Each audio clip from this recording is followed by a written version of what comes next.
Donald Trump is being forced to surrender once again. And it's not just Trump, it's his thugs and his favorite thumb as well. And I think you know the thumb I'm referring to. It's marble-mouthed Tom Homan, who announced in a sad little boo-hoo address today that he's finally getting his ass out of Minneapolis. And it's not just that Tom Homan is leaving or Trump is admitting defeat. It is that Tim Walz and Keith Ellison, the Attorney General of Minnesota, are making it very clear today that accountability is coming. And that is where I want to start, with what Tim Walz had to say about what is going to be happening in the wake of Donald Trump and his thugs leaving Minnesota. But I also want to finish at the end of this video. You're going to want to stick around with Keith Ellison shutting down Josh Hawley in the Senate for his lies about Minnesota. But again, before we get to poor little boo-hoo Tom Homan, let's start with Governor Walz. And we're going to be proposing a reinstitution of our small business emergency fund. It's what we used very successfully during COVID in the recovery and the economic recovery that we saw in Minnesota that outpaced most of the rest of the country.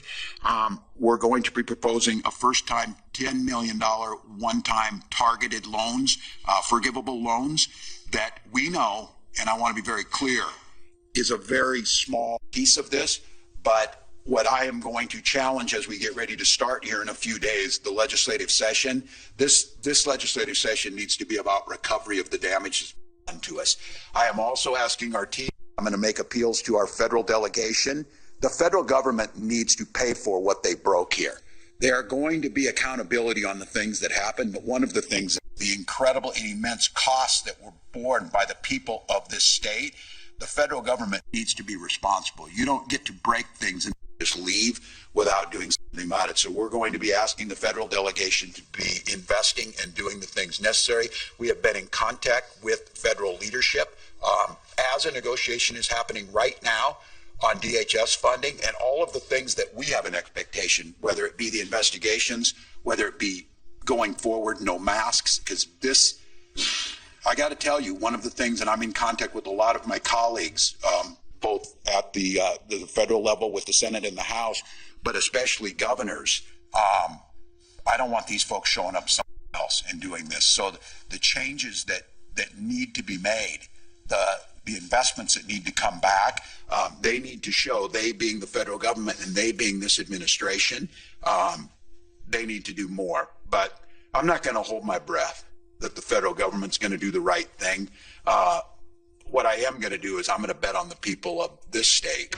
And when we come into this legislative session, an expectation is this should be a bipartisan effort to protect these businesses, to protect what we have in Minnesota, to make changes here to improve this state. That should be very easy. And I think we've seen just some of the data surrounding this. There's very few things in this state that are more unpopular than what just happened to us. And there's few things that are more popular than recovery and supporting small businesses. So accountability has to be echoed as our message again and again and again. These people only respond to intimidation. Now, I don't think that we need to threaten in the way that they do. They're not threats. This is a response to your action. You caused this. Accountability is not a threat. Accountability should be the baseline. And so I think we need to start speaking in the same language that MAGA uses and that they understand. You know, Jason Crow said it last night in an interview on MSNBC when talking about the DOJ's weaponization and Donald Trump's attack and persecution of his political opponents for simply members of Congress telling our members of the armed services, hey, you can't break illegal orders. And Jason Crow said to that, we know that this was a political persecution. We're making lists, we're keeping names, and we're going to be coming for you. If you broke the law, we are going to be holding you accountable. And that is the language that we need to be using. It seems to be the only thing that they understand. And they pretty well understood it because Donald Trump is being forced to leave Minnesota after what might be one of the most disastrous policy decisions of his entire presidency.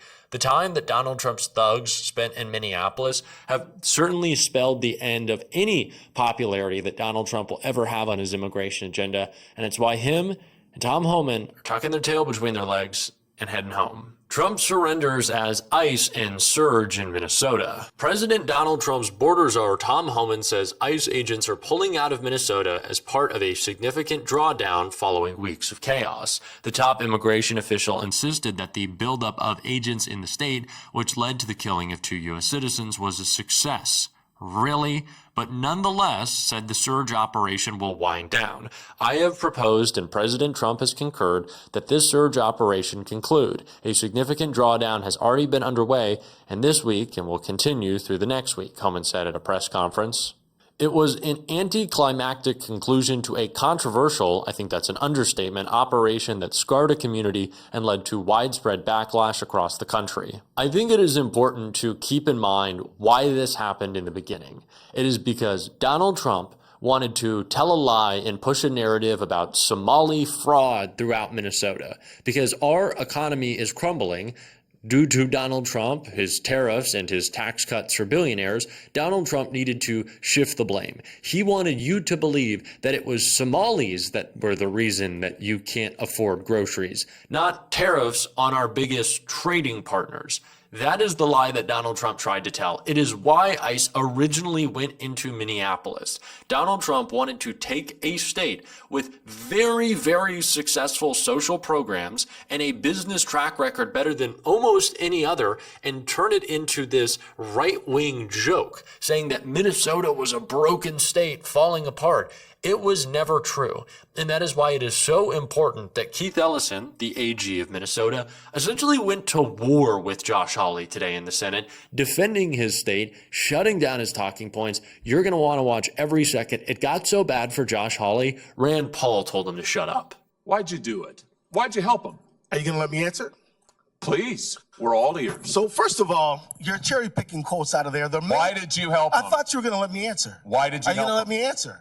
Why did you help him? You let me answer and I'll answer you. Tell the truth and I'll let you answer. I will tell the truth. Good. Let's do that. That'd be a nice change. Why'd you help him? Now see, Mr. Chairman, I didn't come here to be insulted. I came here voluntarily. You came here for the truth. Let's have it. I Why didn't did you come here help him? I The came here quotes are voluntarily. here. They're Now in look, black and white, and every member of this audience and they're can listen to the recording. It's 54 minutes long. It's all in public. You can Google it right now and listen to it. And listen to it Why'd all. you help them? First of all, I didn't help them. You did help No, them. I did not. I certainly didn't. You saying you didn't do anything for them? You didn't? You didn't? Well, wait a minute. I already have my team working on this again. That's not you? I have ventriloquist? my team assisted with the information that led to the prosecution and conviction of these people. No, you didn't. You didn't lift Yes, a finger we to did. prosecute him. No, you did not. No, You didn't lift because a finger it to was a prosecute federal him. You had, prosecution. BS. You had Okay, whistleblowers but then- come to you as early as 2019. You're the one talking BS. Hey, listen, it's my You're the time. one doesn't know what you're talking about, Oh, sir. no, sir. You You're the now have one encountered the truth and you don't like it. quotes. Why'd you take their You're the money? one- Take Why'd their you money. take their money? I didn't. You took No, that's a false statement. $10,000. No, that's a false statement. That is a false $10,000 statement. 9 days after the meeting. False statement. You took $10,000. Here's what Untrue. happened. They went to your office. That's a They false solicited statement. money from They you. did They not come to solicited my help office. from you. That's also wrong. They came to your office. No, It they was your didn't. official office. You No, they met with them didn't. for 54 minutes. No, they They didn't. asked you for help. You pledged it to them, and they talked repeatedly about money. In fact, it's all they talked That's about. a lie. Money, money, money, money. They True. said, we Untrue. will put our dollars in the right place. We will support candidates that will fight to protect our interests. You replied, that's right. They said, if you are that is securing not your true. donor base and securing your power base, you can act the way you want. You replied, money is freedom. They said the amount of money circulating, I'm reading the transcript. The amount of money you're circulating in our community misreading the today is powerful, and we haven't realizing it in a meaningful way. And you said, give me the specifics. And 9 days later, you took $10,000 That's a lie. from people who were then indicted. It's in your reports. Why'd Sir, you do it? Sir, Was it worth it? You know what? This is a theatrical performance. 10,000. This is the truth. It This has is what nothing accountability to do- looks like, of which you've had none. No, you helped fraudsters defraud your Lie. state and this government of $9 billion, and Sir, you got a this is- fat campaign contribution out of This is it. You ought to be indicted. True. Well, That's the truth. I think we've made the point. Let's keep the tempo Well, just for a the little more record, calm. I'll ask how I want he's to, lying, Senator Paul. and that's the truth. Oh no, this is all on the record, no, sir. Did you bother Did you bother to investigate where the money that you facilitated their fraud for, where it went? Do you know where it went, what it was used for? The fraudulent money? I do, because we just heard testimony about it yesterday. Because we the were funds key went to players in the hundreds of millions of dollars to terrorist groups, to transnational criminal organizations, to the drug trade, to drug trafficking, to child trafficking. And you took $10,000 That's a lie. and helped them do it. You know, the other thing is, whistleblowers came to you as early as 2019. Let's look. As early as 2019, whistleblower. Don't talk over me. No, as no, early you're as talking over me. 2019, it's my hearing, pal. As early as I'm not your pal. 2019, Don't call me pal. whistleblowers came to. Well, I should call you prisoner because you ought to be in jail. Well, see what you can do In about it. 2019, whistleblowers came to you in your office and referred to you fraud allegations from Feeding Our Futures, and you blew them off. Listen, your own state newspaper That's a investigated lie. it. The Minnesota Star Tribune, the Partners in Nutrition, brought its concerns to the Attorney General's office in 2018 and in 2019, and you did nothing. You did nothing for years. The only action you took is, once all these fraudsters came to your office and asked you to get involved and offered you money, Did not come to then my you got office. involved. They Then did you not. took the money, and then you got involved. They did not come to my office. You're completely wrong about that. You met with them I did for not take 54 anybody's money. minutes, and you took $10,000, and they also gave your family money. They gave your family thousands of dollars in campaign contributions in addition to what they gave a false you. statement. Let's put the This is, you know, this is completely untrue. the New York Post. Yeah, we know the New York Post. Minnesota Keith Ellison, AG, accepted campaign donations from individuals linked to the $250 million COVID fraud scheme after they were in your office. The donations came on December 20th. Sir, you this met is with them not- on December the 11th, and on January 20th, the FBI knocked over their headquarters. No. That's the sequence of events here. No, it's not. You've the been sequence right of at the events. center of this fraud It's not thing the from the sequence of beginning, events. and It's you've untrue. enabled it. And sir, The false you statement- should resign. And sir, you should resign. I was thinking the same thing about you. should resign. You, Thank you, I was Mr. thinking Chairman. the exact same thing about you. I'm sure after encountering Yeah, this yeah. truth, you are, because it hurts to have because accountability, after, doesn't it? Because after this parade It of hurts to have lies and accountability. presentation, Time has I think you should be expired. ashamed for misrepresentation. Time has expired. Senator. They are trying to push this narrative because they want you to believe that blue states are broken and that immigrants are causing all your problems. But it's very difficult to do in a place like Minnesota where business is flourishing and everyone's nicer than any other place in America. Kind of hard to paint the state of Minnesota as hell on earth. I know it gets cold there, but the people are pretty sweet. Unless you're a fucking ice goon, in which they'll beat the shit out of you, and they should. That's just the truth. But they've failed with this narrative. It has backfired, and it might be one of the bigger political miscalculations of Donald Trump's entire term. And that is why he is backing off. Now, there were lots more clips from that hearing today, and if you want to check some of them out, you can go over to Shift Media, our new channel. You can subscribe down below or right here and check out some of the videos from that hearing or some of the videos that we have seen coming out of Democrats holding Donald Trump accountable right here. Subscribe to Shift. Keep on fighting, y'all. Don't let them silence you. And until next time, I'll see you soon.